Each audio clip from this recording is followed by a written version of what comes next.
Advocate Dishank from Dishank law academy. आज हम पढ़ने जा रहे हैं आपका सेक्शन 14।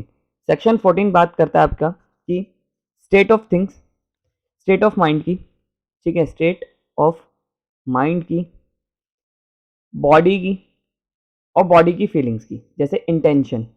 जैसे हमने आपका 379 पढ़ा है आपका आईपीसी का, जो बात कर रहा है चोरी की। चोरी के लिए सबसे ज़्यादा इंपॉर्टेंट है डिसऑनेस्ट इंटेंशन। अब डिसऑनेस्ट इंटेंशन तो आपका मेंसरिया हो गया, ठीक है। चीज को मूव करना आपका एक्टस रिया हो गया। तो एक्टस रिया तो बाय कंडक्ट शो होगा, बाय कंडक्ट शो होगा। तो मेंस रिया को प्रूव करने के लिए, एविडेंस को प्रूव करने के लिए उसकी रेलेवेंसी का है, उसकी रेलेवेंसी की बात करता है सेक्शन 14 आपका एविडेंस एक्ट की। एक बार देखते हैं सेक्शन क्या कह रहा है।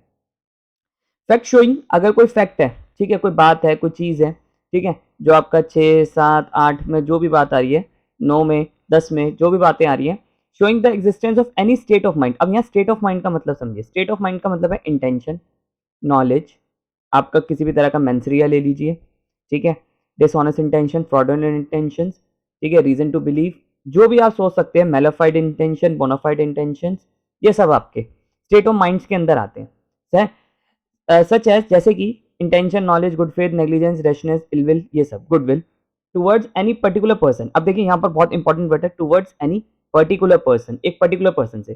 जैसे मान लीजिए ए ने बी को मार दिया, ठीक है, ए ने बी को मार दिया, यानी कि 302 का केस लगेगा। अब इसकी इंटेंशन थी इसे मारने की, तो यानी कि एक पर्टिकुलर पर्सन के लिए थी, यहाँ थी। मान लो इसने हवा में गोलियां चलाई, ठीक है, उनमें से जाके बी को लग गई, तो यहाँ पर इसकी पर्टिकुलर इंटेंशन इसको मारने की नहीं थी, ठीक है। तो यहाँ पर इस पे कौन सा लग जाएगा, 304 लग जाएगा। समझ रहे हैं मेरी बात को। फिर इसकी यहाँ पर नेग्लिजेंस देखी जाएगी कि ये नेग्लिजेंसली था। 304 में आपका कल्पेबल होमोसाइड, सॉरी कल्पेबल, 304 में आपका फिर कल्पेबल होमोसाइड देखा जाएगा, ठीक है। और अगर मान लो ये ड्राइव कर रहा है और ये बी, इससे एक्सीडेंट हो गया बी का, तो 304 ए लग जाएगा। तो यहाँ पर क्या लग जाएगा, नेग्लिजेंस हो जाएगी, ठीक है। गाड़ी पे चला के सोता, गाड़ी चला के सो गया और इसे बी को मार दिया, ठीक है, तो यहाँ पर इसकी फिर नेग्लिजेंस हो जाएगी। तो पर्टिकुलर पर्सन के लिए होनी चाहिए, जो भी आपकी इंटेंशन हो वो एनी पर्टिकुलर पर्सन के लिए हो। और showing the existence of state of body. अब यहाँ पर देखिए, पहली बात तो ये आपका स्टेट ऑफ माइंड की बात कर रहा था, अब ये आपका स्टेट ऑफ बॉडी और बॉडी फीलिंग की बात कर रहा है। Are relevant when the existence of any state of mind, body, bodily feeling in such a issue is relevant. जो आपका फैक्ट इन इशू से रेलिवेंट हो, और सॉरी फैक्ट इन इशू से रिलेटेड हो और रेलिवेंट हो। अब जैसे आपको कुछ एग्जांपल्स देते हैं जो आपका बताएगा कि मेंसरिया वाली बात को। जैसे A is accuse of receiving stolen property. A जो था वो अक्यूज था क्या, स्टोलन प्रॉपर्टी का, यानी कि 411 आईपीसी का। Knowing them to be stolen, और ये जानता था कि ये चीजें चोरी की हैं। It is provided he is in possession of a particular stolen articles, यानी कि ये भी पता चलता है जो स्टोलन आर्टिकल्स थे वो इसकी पोजेशन से है, यानी कि ए के पास से चोरी का सामान मिला। अब यहाँ पर क्या है, the fact that the same time he was in possession of many other stolen properties, stolen articles is relevant. अब यहाँ पर जो उसके पास से अदर स्टोलन आर्टिकल्स मिले हैं, ठीक है, वो भी ये फैक्ट आपका मैटर करेगा। As trying to show that he know each and other all of articles which was in possession to be stolen. He knew each of articles, और वो इन सब कुछ चीजों को जानता था, ठीक है, वो भी आपका फैक्ट रेलिवेंट होगा। अब देखिए यहाँ पर क्या है,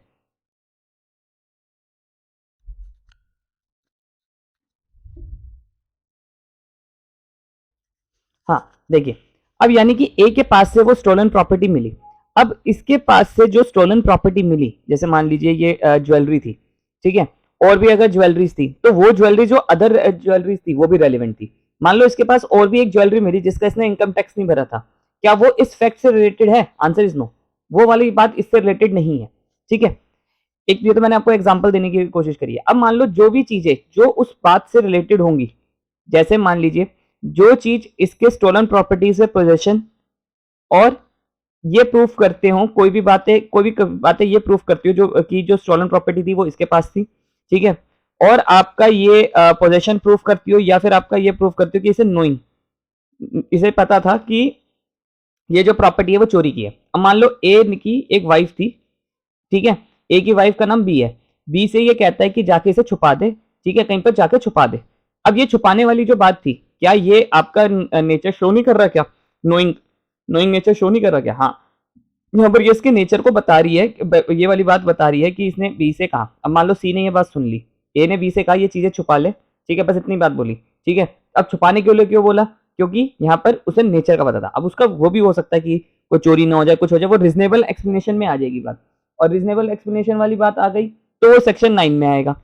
ठीक है, तो ये सारी बात आप वो समझिए कि वो रीजन देगा, यहाँ पर उससे पूछा जाएगा हाँ भाई तूने ये कहा था अपनी बीवी से, वो कहेगा हाँ मैंने कहा था, मैंने, पर मेरा ये मतलब नहीं था कि ये चोरी की चीज थी, मेरा ये कहने का मतलब था कि छुपा ले वरना वो क्या कहते हैं चोरी हो जाएगी, तो यहाँ सेक्शन 9 वाला उसे डिफेंस मिल जाएगा। तो मतलब ऐसे क्रॉस वर्स चलता रहेगा। ठीक है, तो यहाँ पर वो चीज आ जाती है। और पोजेशन शो करेंगे कि ये जब लेकर आया था इसके पास था, अब ये जो इसकी प्रॉपर्टी है जहां से ये चीजें मिली हैं, ठीक है, वो इसी प्रॉपर्टी में सिर्फ यही रहता था, तो ये होगा। ठीक है, अब और ऐसी जगह थी जहां से इसके कबर्ड में मिली कि कोई और दूसरा बंदा आ नहीं सकता। मान लो ए के कबर्ड में से चोरी का सामान मिला, अब ए के कबर्ड में से चोरी का जब सामान मिला तो वो ए कहता है मेरे को नहीं पता ये कहां से आया, क्या उसकी इस बात को माना जाएगा? आंसर इज नो, उसकी इस बात को नहीं माना जाएगा। क्यों नहीं माना जाएगा? क्योंकि यहाँ चीज वो रेलिवेंट ही नहीं है कि तेरे कमरे से मिला नहीं मिला, यहाँ तो वो चीज देखी नहीं जाएगी। यहाँ तो ये देखा जाएगा कि जो कबर्ड है वो इसके पोजेशन में था, मतलब यानी कि इसके था, और कबर्ड में कोई ऐसे हाथ भी नहीं मार सकता। ठीक है, इसके अलावा तो प्राइमा फेसाई क्या बन रहा है, इसके ही है। अनलेस अनटिल ये एक्सप्लेनेशन सेक्शन 9 में ना दे दे कि नहीं ये मेरी चीज नहीं है, ये तो किसी और ने रखा, कोई प्रूफ ना दे दे, तब तक इसके अगेंस्ट ही माना जाएगा। ये हमें बर्डन ऑफ प्रूफ में भी पढ़ना है। ठीक है, तो ए वाली बात आपको समझ आ गई, जो आपके जो चीज जो नेचर पोजेशन शो कर रहे हो और जो ये चीज शो कर रहे हो कि इसे नोइंग नेचर का था, वो फैक्ट इससे रेलिवेंट होंगे। कोई भी फैक्ट, कोई भी बातें होंगी ना, जो सबूत आएंगे, कंडक्ट आएगा 6 में, 7 में, 8 में, ठीक है, कोई भी चीज आएगी वो चीज इसको करेगी शो। अब बी की बात करें, A is accuse of fraudulently, fraudulently है यानी कि मेंसरिया, ठीक है, delivering to another person counterfeit coins and when the deliver he know to be counterfeit, और जब इसने डिलीवर करे तो ये जानता था कि वो काउंटरफिट थे। अब इससे रिलेटेड जो भी सबूत आएंगे, फैक्ट्स आएंगे, वो आपका माने जाएंगे। The fact that at the time of the delivery, ये एक फैक्ट है, ठीक है, जब वो डिलीवरी कर रहा था काउंटरफिट में, A was possessed a number of other pieces of counterfeits, यानी कि इसके पास और भी काउंटरफिट्स नोट्स थे। ठीक है, अब इसे हम थोड़ा सा चेंज करते हैं। मान लीजिए ए इज अक्यूज ऑफ डिलीवरिंग आपका ये ड्रग्स। अब मान लो ये ड्रग्स से डिलीवर कर रहा था, अब ड्रग्स जब डिलीवर कर रहा था तो अब की जो उसके पोजेशन से बाकी ड्रग्स में मिले वो भी आपका फैक्ट्स माने जाएंगे। अब क्या नहीं, देखिए यहाँ the fact that A has been previously convicted, और ये भी जब बात मानी जाएगी कि प्रीवियसली कन्विक्टेड था और delivering another person as a genuine counterfeit knowing and is relevant. अब देखिए यहाँ पर क्या था कि इसे प्रीवियसली कन्विक्टेड भी हुआ था पहले, तो ये प्रीवियसली कन्विक्टेड वाली बात भी कि वो डिलीवरी कर रहा था कॉइन्स की, पहले भी मान लो पहले भी एक केस में पकड़ा गया था, ये उसमें कन्विक्टेड हुआ है, तो वो भी चीज मानी जाएगी। अब बात करें सी की, ये सारे आपके ए बी सी डी तक जितने भी है ये आपका स्टेट ऑफ माइंड को बता रहे हैं। अब डी की बात, सी की बात करें, ए सू बी, ए ने बी पे सू करा for damages done by dog B, यानी कि जो डॉग के वजह से, जो ए बी के डॉग कुत्ते की वजह से उसे नुकसान जो हुआ। अब यहाँ पर ये भी एक फैक्ट है कि प्रीवियसली बिटन एक्स वाई जेड, किसके कुत्ते ने, बी के कुत्ते ने पहले एक्स और वाई जेड को भी काटा था, and they had made complaint, और इससे रिलेटेड कंप्लेंट भी थी। कंप्लेंट हुई थी यानी कि कंडक्ट आया था। कंडक्ट कौन से में शो होता है आपका सेक्शन 8 में शो होता है। ठीक है, अगर कोई अपनी बात का कंप्लेंट करे वो सेक्शन 8 में होता है। B are relevant. अब यहाँ पर इसने पहले भी इसके कुत्ते ने बाकियों को भी काटा था, ये बात क्या रेलिवेंट होगी? आंसर इज यस, ये भी रेलिवेंट होगी। डी की बात करें, the question is whether A acceptor of A bill of exchange, या वेदर ए ने एक्सेप्ट किया the bill of exchange, new the name of the payee was fictitious, कि वो जानता था कि ये फिक्शियस नाम है। अब यहाँ देखिए क्या है, fact that A had accepted other bills, A ने और भी बिल्स आपके एक्सेप्ट करे थे in the same manner, same तरीके से, before they could have been transmitted to the him payee, if payee and the real person is relevant, अगर payee जो था जिसने दिए वो रेलिवेंट है, showing that A knew that the payee was a fictitious person, अगर A को पता था कि वो एक फिक्शियस पर्सन है, कि मतलब है ही नहीं। अब बात आती है, ये तो स्टेट ऑफ बॉडी की, माइंड की बात हो गई। अब सॉरी, स्टेट ऑफ माइंड की बात हो गई। स्टेट ऑफ माइंड मतलब यानी कि आपके जो मेंसरिया को बताता है। अब हमें बात करनी है आपका कि कहाँ गया स्टेट ऑफ बॉडी, ये दूसरी बात की, इसकी बात करनी है, इससे रिलेटेड क्या, स्टेट ऑफ बॉडी से रिलेटेड जो आपके एग्जांपल्स हैं उसकी बात करते हैं। तो हम करते हैं पहले एम की। एम ने sorry, the question is what was the age health at the time of assurance of the life. मान लीजिए ए ने इंश्योरेंस लिया, ठीक है, at the time of the insurance, जब वो ले रहा था, एट का मतलब बिफोर का मतलब होता है पहले, आफ्टर का मतलब बाद में, और एट का मतलब eight the time of the, उसी वक्त, उस वक्त, उस वक्त जब ए इंश्योरेंस ले रहा था उसकी हेल्थ क्या थी, वो चीज आपका रेलिवेंट देगी। The state made by the ए, अब मेड में जो स्टेटमेंट लिखी जाएगी ए के द्वारा, स्टेट ऑफ हिज हेल्थ और at near the time of question are relevant. अब देखो मान लो 1 जनवरी को इसने आपका 1 जनवरी को इसने आपका हेल्थ इंश्योरेंस लिया।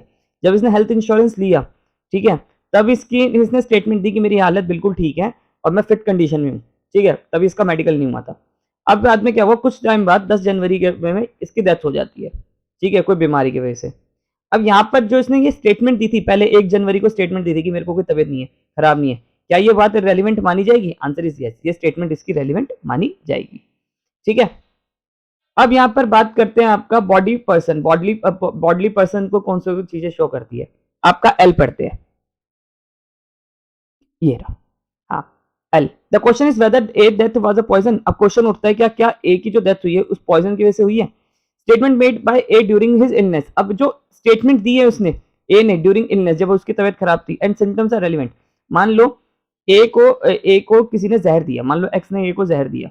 अब ए जो है ना, अब किसी डी को बताता है यार मेरी ना तबीयत बड़ी खराब हो रही है, मुझे वॉमिटिंग हो रही है, सब कुछ हो रहा है, ठीक है। अब ए ने जो डी को स्टेटमेंट दी है ये कि मेरी वॉमिटिंग हो रही है, कुछ नहीं हो रहा है, और यहाँ देखो रेस्ट गेस्टे वाली बात आ रही है, सेक्शन 6 वाली, ठीक है, स्पॉन्टेनियस है, और तुरंत इसकी 3-4 घंटे बाद या 1 दिन बाद ही इसकी मौत हो जाए, और पता चले कि जो सिम्टम्स मिल रहे हैं, जो ये सिम्टम्स बता रहा था ए को, डी को बता रहा था कि उल्टी वॉमिटिंग है, वो आपका उस जहर से भी लेने से होते हैं, तो क्या ये चीज रेलिवेंट होगी? आंसर इज यस, ये रेलिवेंट होगी, क्योंकि बॉडली फीलिंग को बता, बॉडी पर्सन को बता रहा है।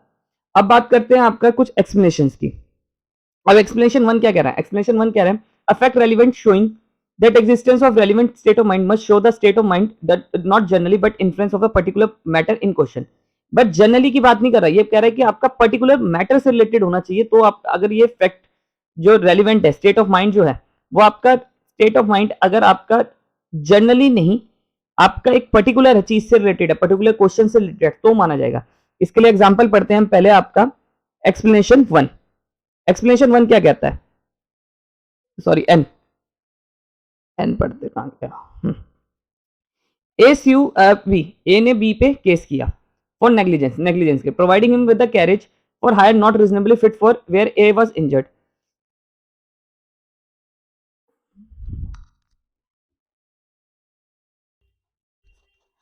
अब देखिए एन क्या कह रहा है, एन ये कह रहा है ए स्यूज बी, ए ने बी पे केस किया फॉर नेग्लिजेंस मतलब यानी कि मेंस्ट्रिया बताने के लिए कि इसकी वजह से मुझे नुकसान हुआ, इसने जो मुझे कैरेज दिया था, मतलब यानी कि जो घोड़ा दिया था, मतलब वो मान लीजिए बग्गी जो दी थी वो फिट नहीं थी यूज के लिए, ठीक है। यानी कि मान लो मैं एक कंपनी पे केस करता हूँ, जो इसने मुझे गाड़ी दी है, वो इसने मुझे खराब गाड़ी दी है और नेग्लिजेंस हुआ है। अब इससे रिलेटेड क्या क्या फैक्ट्स आ सकते हैं? Fact that B attention, B की जो अटेंशन थी drawn on the other occasions, other occasion मतलब यानी कि section 7 to the defect that the particular carriage is relevant, यानी कि इसका जो पर्टिकुलर कैरेज है वो आपका पर्टिकुलरली इस चीज से रिलेटेड है। देखो सेक्शन एक्सप्लेनेशन क्या कह रहा है? एक्सप्लेनेशन 1 सिंपली ये बात कर रहा है कि भैया अगर जैसे कि एक आदमी था, उसे गोली चलाने का शौक था, वो हवा में गोलियां चलाता था, ठीक है, पहले उसने कई बार गोलियां चलाई हैं हवा में, क्या ये चीज रेलिवेंट है? चलो वो चलाई होगी, उसके बाद अलग है, यानी कि उसने 366 का ऑफेंस करा, ठीक है, आईपीसी का। अब मान लो उसने एक बार गोली चलाई और वो एक आदमी मर गया, ठीक है। अब मान लो यहाँ पर क्वेश्चन उठता है कि जो प्रोसिक्यूशन सवाल उठाता है कि ये पहले भी गोलियां चलाने का आदी है हवाओं में, तो यहाँ पर ये वाली बात कि पहले भी गोलियां चलाने का आदी है, ये चीज क्या आपका रेलिवेंट है? आंसर इज नो, रेलिवेंट नहीं है। क्यों? क्योंकि ये पर्टिकुलर जगह से, चीज से रिलेटेड नहीं है। क्या कर रहा है? पर्टिकुलर मैटर से रिलेटेड होना चाहिए, ठीक है। पहले गोलियां चलाता था आपका डजंट मैटर, पर्टिकुलर पर्सन से रिलेटेड होना चाहिए, तो ही चीज वो मैटर करेगी।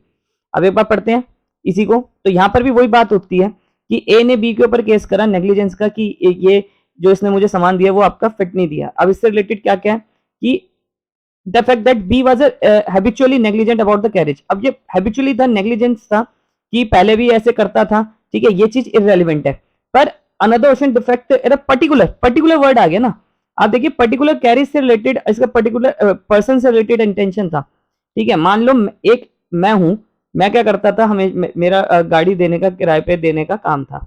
एक हम डी आता है, अब बी आता है, बी को मैं गाड़ी दे देता हूँ, हर बार मैं इसे ना एक खराब गाड़ियां देता था, ठीक है। तो क्या ये चीज रेलिवेंट है? हाँ है, क्योंकि ये पर्टिकुलर पर्सन से रिलेटेड है, ठीक है। मैं पहले भी आपका गाड़ियां खराब बेचता था, वो चीज आपका अलग बात हो गई, वो अलग इशू हो गया, वो इस इशू के साथ कनेक्टेड नहीं है, ठीक है।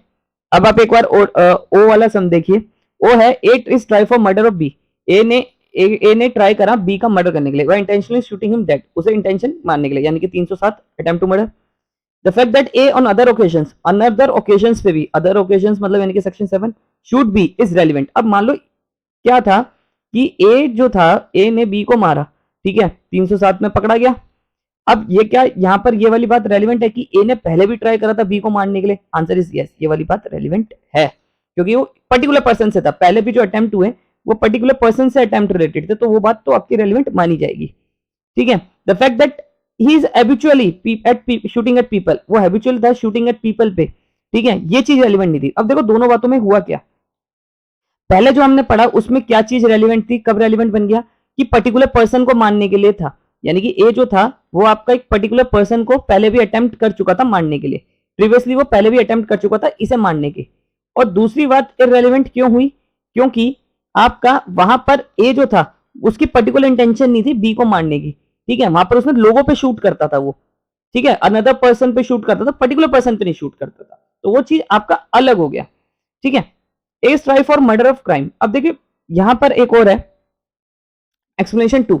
एक्सप्लेनेशन 2 कहता है कि but where the upon a trial of accused person of an offence, एक पर्सन है जिसपे केस चल रहा है, the previous commission by the accused, अब उसकी जो प्रीवियस कमीशन थी of is relevant when the meaning of this है प्रीवियस कमीशन, यानी कि उसने पहले भी जो काम करे प्रीवियस कन्विक्शन हो गए वो आपका रेलिवेंट है, with the meaning of the previous conviction of the person shall be also prevent, यानी कि प्रीवियस कन्विक्शन जो हुई है उसको भी ध्यान में रखा जाएगा।